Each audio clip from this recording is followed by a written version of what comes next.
Nadia. Okay, great.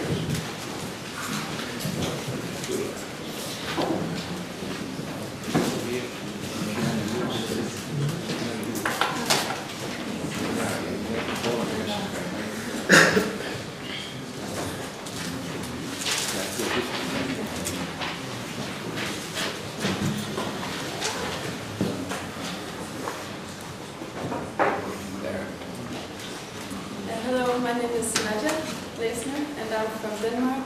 I'm going to present some results of an experimental study on column experiments that I carried out in Denmark and the model analysis of the experimental results that I carried out in Germany with Horst Gerke. My project was part of a larger project which was a project who wanted to look at the agricultural management strategies to reduce phosphorus leaching from agricultural fields.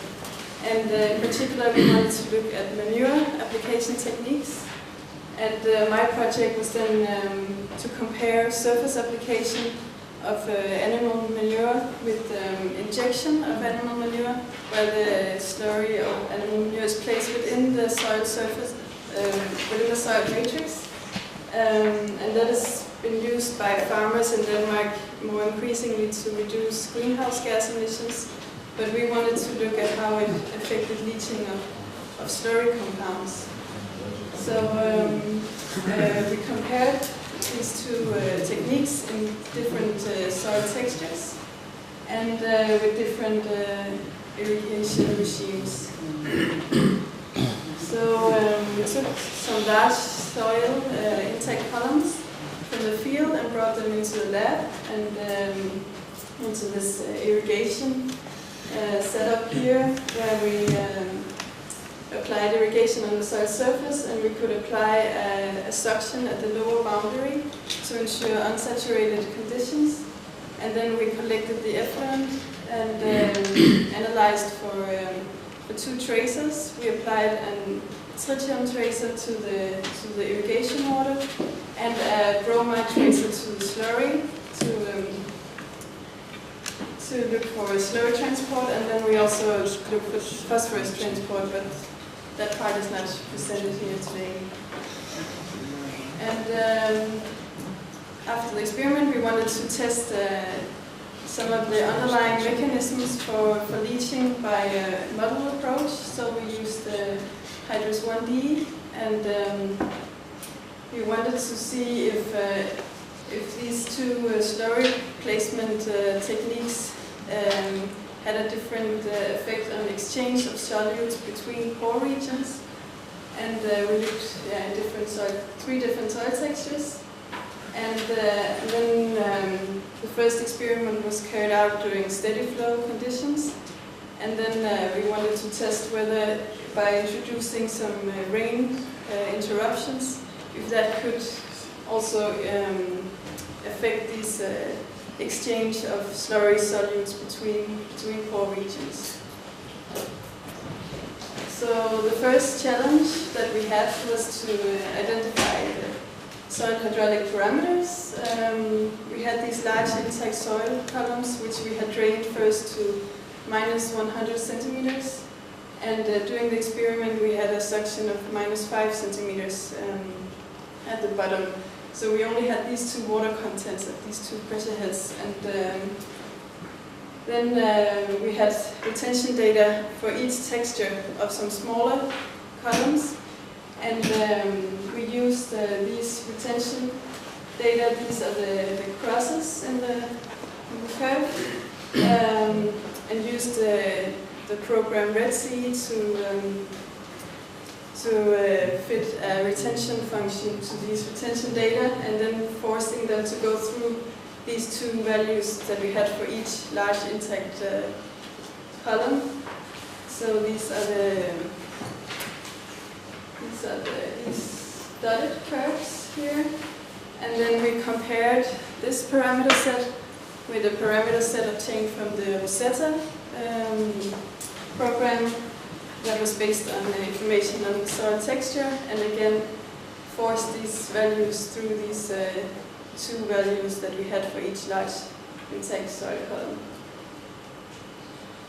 And the solute transport parameters we obtained from the CXDFit, from the StandMod software, where we used the steady flow experiments for the tritium irrigation water tracer during steady flow conditions, and then used the values obtained there in the Hydrus software for the more complicated setups for the injection experiments and during intermittent irrigation conditions. And then we tested these the breakthrough curves with 3 different models. An equilibrium model where we assume one domain, or a mobile model where there is an exchange of solutes between pore regions, and a mobile model where there's both exchange of water and solute between pore regions. And these are our data for the tritium, the surface applied tracer, with the irrigation model for 3 different soil textures. So first we have the loamy sand and sandy loam, and a loam soil. So we see that with increasing clay content we have an earlier breakthrough of the tracer, which indicates a non-equilibrium flow, and that we also saw that with the different models. Here the equilibrium model did not describe the data, but when we used a mobile approach we could describe the data. So when we had parameters, we had to describe this injection procedure within Hydrus. And this injection was placed as a 1 centimeter wide strip, 8 centimeters down in the columns. And in the 1D software, we could only assume that the slurry was placed in a layer of the whole column. And the first columns were drained to -100. And by injecting slurry, we of course introduced an increased water content. So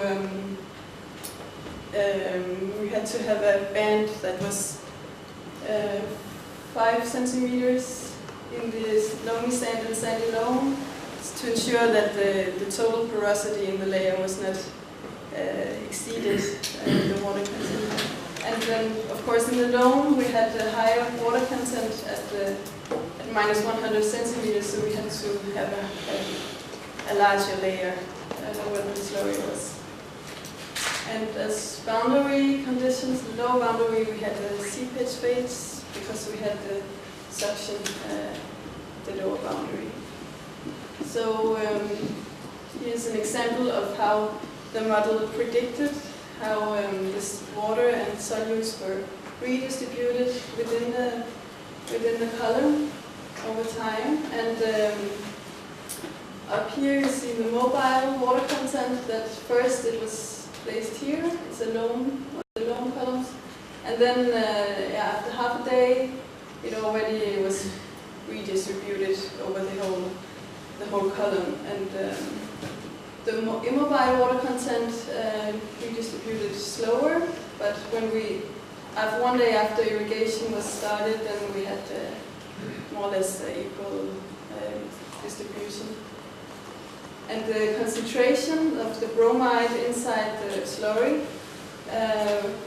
in the mobile region did only redistribute after the irrigation was initiated. Whereas the concentration within the immobile layer was very slowly redistributed even after we had started irrigating the columns. And then the bromide leaching, when again the three soils, and when the slurry was placed on the soil surface over here, and when slurry was placed inside the inside the matrix. And again, we see also with the bromide that in the loam soil the breakthrough curve came out earlier. And when we compared how much of the bromide was recovered in the leachates after the experiment, we saw that we found the same amount if it was applied on the surface or inside the column in the loamy sand and sandy loam, but in the loam soil less bromide was leached through the column, so it was protected from leaching in this soil with non-equilibrium flow. So we calculate with the mobile-immobile models that there was the cumulative solute exchange in the experiments was that there was a larger exchange there was a decreased cumulative exchange of the bromide from immobile to mobile regions in the loam soil and not in the more sandy soils. So that was this the reason why it was protected, that there was less exchange. And when we then in the loam soil did this intermittent experiment where we introduced the rain interruptions, here the solid lines are when we stop the irrigation, and then again we resume precipitation. And we saw that there was these fluctuations every time that we stopped the irrigation. The concentration decreased and then increased after starting irrigation again. And we could see that doing these more complicated experimental conditions, here the solid line is the double porosity model, that it describes the data much better than the other two models. And here we show the water exchange during the intermittent irrigation. So here the positive values mean that there's a net exchange from mobile to immobile co-regions. So during continuous irrigation, we have an exchange of water from the mobile to the immobile. And we see that again with the intermittent experiments, but then when we stop the irrigation, water is exchanged the other way from immobile to mobile. And so we could see on the cumulative solute or bromide exchange that this one is intermittent, double porosity bromide, and the gray ones are the continuous, so that there was a larger cumulative exchange of solutes from immobile to mobile regions during intermittent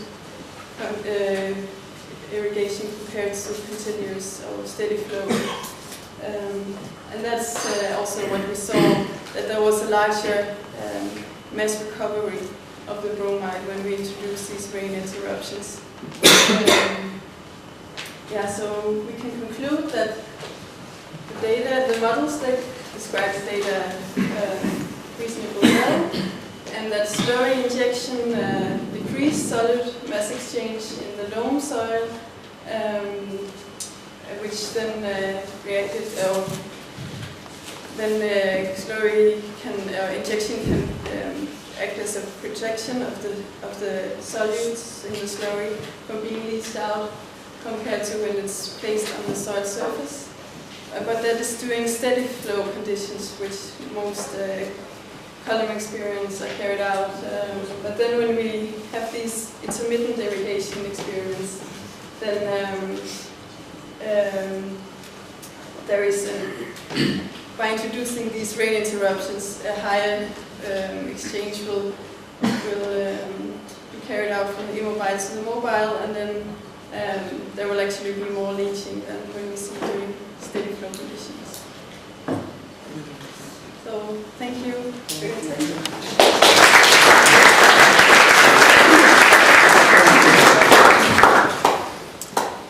Any questions?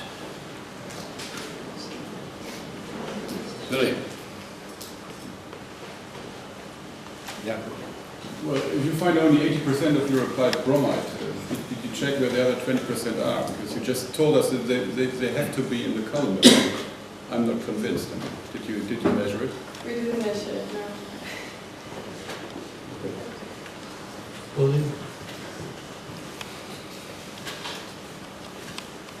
So it's better to inject it slowly into the soil in order to prevent it to leak. In the fine textured soils. Yeah. Not in the more sandy, and we don't see anything.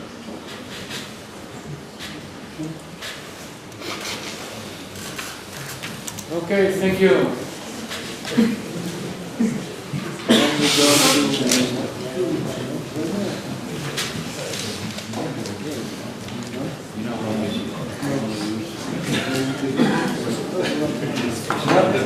Now we ask for the question.